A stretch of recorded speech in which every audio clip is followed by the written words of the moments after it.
Welcome, you are right on time. My name is Gallian, and I aim to make your next watch purchase the right one for you. Today, we're going deep into a bold and unapologetically original dive watch from rising microbrand that you may not have heard of. It is the Officine Tecniche and their most recent release, the AQUAS PUGNOCHIUSO 01, which I'll refer to as Model 1 from here on in. That's pronounced Officine Tecniche and PUGNOCHIUSO, by the way. Now, a little context. I recently let go of my Vea Pacific GMT in steel. Great watch, but I was craving for something a little bit toolier, a little bit more aggressive, and with an integrated bracelet design from a country that I've yet to review on the channel. And on paper, the Model 1 ticked all these boxes. I wore it daily for over a week, and spoiler alert, it is full of character, impressively built, but definitely not perfect. So, just who are Officine Tecniche? They're an Italian design house building Swiss-made watches with a strong focus on form following function. This isn't just another vintage reissue or homage. There's a clear design philosophy here rooted in industrial design, sharp geometric profiles, and purposeful specs. Their inspiration is deeply rooted in their homeland, the rugged, sun-drenched terrain of the Gargano coast in southern Italy. Think turquoise waters, jagged cliffs, Mediterranean charm. Each collection from Officine Tecniche celebrates a piece of architectural heritage from this region, dating back to its development in 1731. Each model variant is named after a specific locale. In this case, PUGNOCHIUSO, a picturesque seaside resort town nestled in the wild greenery of the Gargano landscape. It's a romantic, regional connection you don't often see in two watches, and it adds a meaningful layer to the design story. From their launch collection, it's obvious they're aiming to carve out a unique design identity rather than chase trends. In a microbrand world filled with Tudor homages and retro divers, that's pretty refreshing. Let's talk specifications, and I'll walk through these in a way that actually matters in real-world wear. First up, the case diameter, 40mm. It sounds like a sweet spot, but with the integrated case design and broad shoulders, wears closer to a 41mm watch, maybe even a hair more. That said, it's still extremely manageable thanks to the next stat, that 47.5mm lugs lug. Now remember, these aren't conventional lugs. This is an integrated bracelet, so the watch curves down rather dramatically, hugging your wrist. Even on my 6.2-inch wrist, it wore snug, compact, and balanced. The thickness? The case without the crystal is a felt 10.9mm, and adding in that domed sapphire crystal, it rises to 13.6mm. But here's the kicker, it doesn't really feel thick. The case is flat across the back, the bracelet attaches low, and the watch sits close to the skin. You don't get that tall, wobbling feeling that some divers do give off. And that domed sapphire crystal? Dual anti-reflective coating. It's super legible even in harsh lighting, with a slight visual distortion at certain angles that adds charm without sacrificing readability. You're getting 300 meters of water resistance here, so yes, it is a proper diver. It's also got a screw-down crown, and a beautifully engraved and intricately engraved caseback, and clearly robust seals. The crown is also extremely smooth to wind and operate, nestling itself comfortably yet securely between the angular crown guards. Movement-wise, we're not dealing with anything pedestrian here. It's the LaJoux-Perret G101 top grade, offering a full 68-hour power reserve, a nice 28,800 beats per hour beat rate, and excellent accuracy through my week of use. Yes, it is a bit of a shame for a Swiss decorated top grade movement to be hiding behind a caseback, but I'm perfectly fine with that.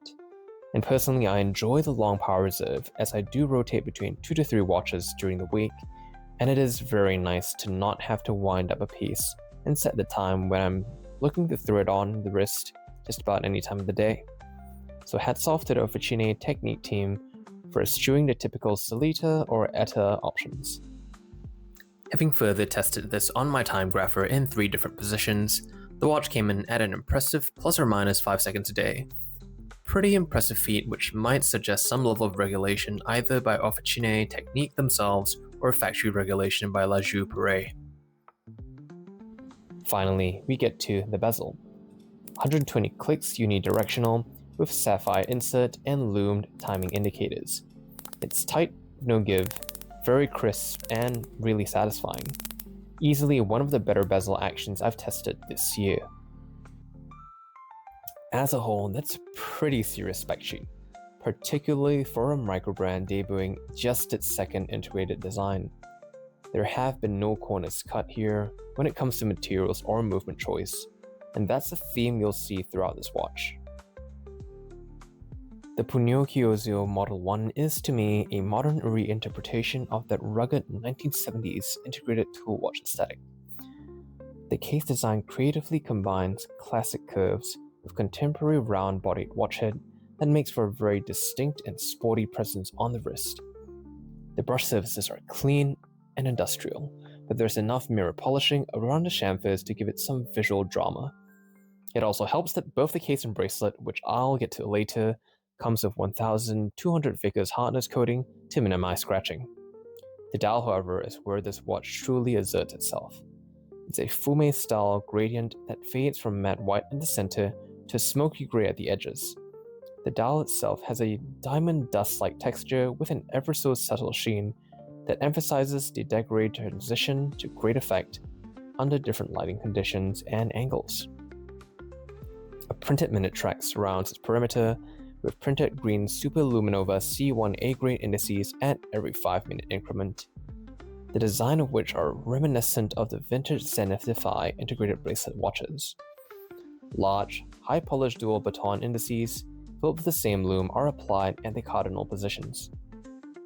Dial text and furniture are also kept to a minimum, with the Officine Tecniche applied logo at the 12 o'clock, Aquas model line in striking orange, with the Pugnocchiuso in white just below it at the 6 o'clock position.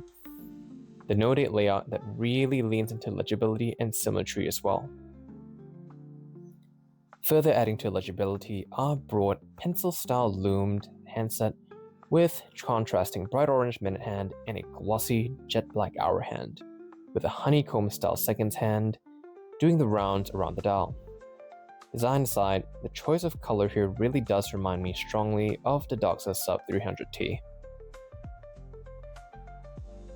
All in all, a very purposeful, subdued tuxedo-esque style and dial furniture combo, which I really appreciate in a dive watch. Let's talk lume. The Pugnocchiuso 01 doesn't skimp here.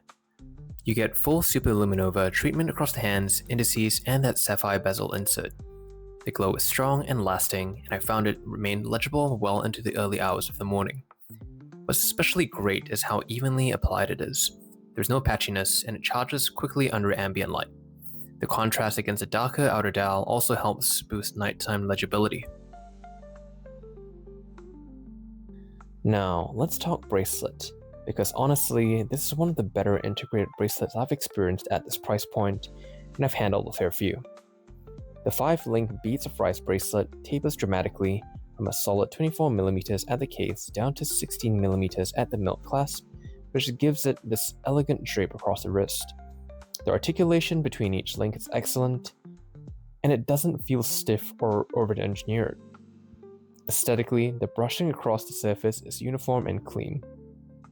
Each link is finished with a polished chamfer and mirror polished steel rice of beads that gives it a bit of sparkle without going full bling. Sizing was painless thanks to screw pins, and the on-the-fly micro-adjust system is tight, precise, and easy to use. Seriously, more brands need to take notes on this kind of adjustability. Again, on my 6.2-inch wrist, this wore incredibly well, not just passable, but truly comfortable. Over my week of daily wear, the Model 1 proved itself. It transitioned between home, the office, and casual wear without ever looking or feeling out of place. Thanks to the flat caseback and low profile, it wore true to size and remained comfortable throughout the day. Granted, it is winter here in Sydney, so I wasn't dealing with wrist swelling, but even still, it felt secure, but never restrictive. For a solid steel diver, that's pretty impressive. I've already covered this, but there is really a lot to love here. First, the build quality is exceptional. Everything feels tight, well machined, and solid. The design is also really original. It's not just an homage, it really does stand on its own. The case proportions are pretty fantastic for an integrated bracelet diver. And again, bracelet was a joy to wear. The movement is premium. Hardened coating on the case and bracelet seem to be working quite well, with no noticeable scratches after daily use. Bezel action is really nice and tight. It is highly legible, and overall it's actually got a pretty premium looking packaging as well. I mean, look at the included box. It's a fully thought out diver and a pretty great one at that. That said, it's certainly not perfect. The included rubber strap was totally useless for me. It was far too long for a smaller wrist like mine, which is a shame. The drilled lugs also look pretty cool, but they're just not really functional for someone that really likes to change straps fairly regularly. I couldn't get that top pair to release easily, and that really made strap changes a real headache. To be sure, this removal wasn't just due to my lack of skill. I did bring this to a local watch repairer who ultimately managed to remove the torque drilled screws, though not without considerable effort. Quick release would have been, again, a smarter choice here, especially considering competitors like the PRX and Christopher Ward 12 have managed this on integrated designs. Lastly, and I really wish this wasn't the case, I did have a bit of a quality control issue. The lume pip at the 12 o'clock bezel position was poorly printed.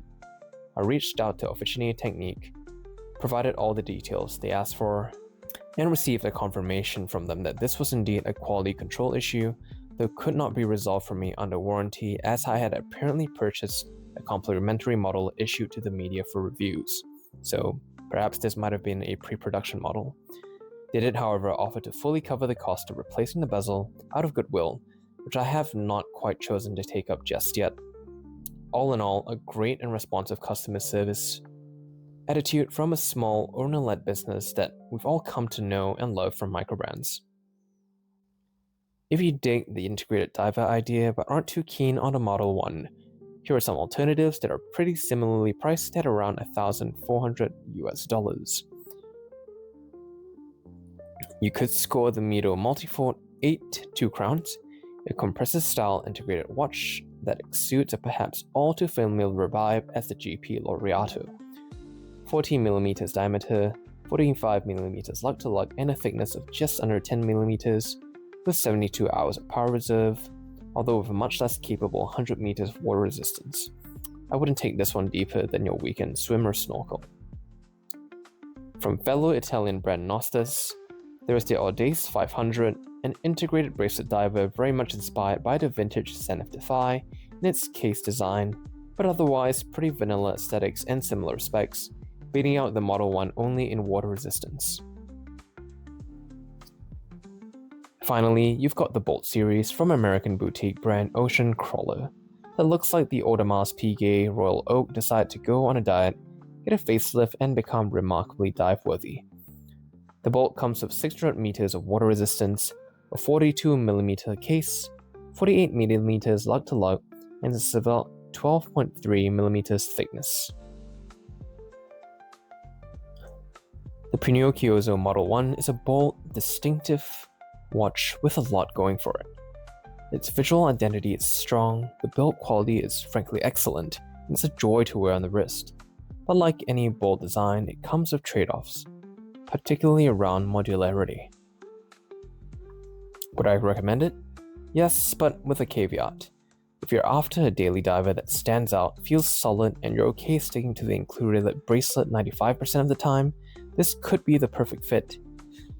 If you're the kind of collector who loves to swap straps constantly, you might want to keep your options open. This one's going to stick around my collection, at least for now. And let's just say it's Pugnocchiuso, Italian for closed fist, and yes, it certainly packs a punch. If you enjoyed this review, hit a like and subscribe if you haven't already, and let me know in the comments what your favorite integrated diver is under $2,000. Until next time, keep your watches wound so you're always right on time. I'll see you in the next one.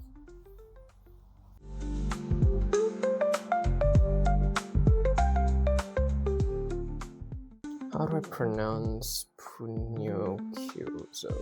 Pugnocchiuso. Pugnocchiuso. Pugnocchiuso. Pugnocchioso. It's actually much harder than I thought. Pugnocchioso. Sorry, Italians.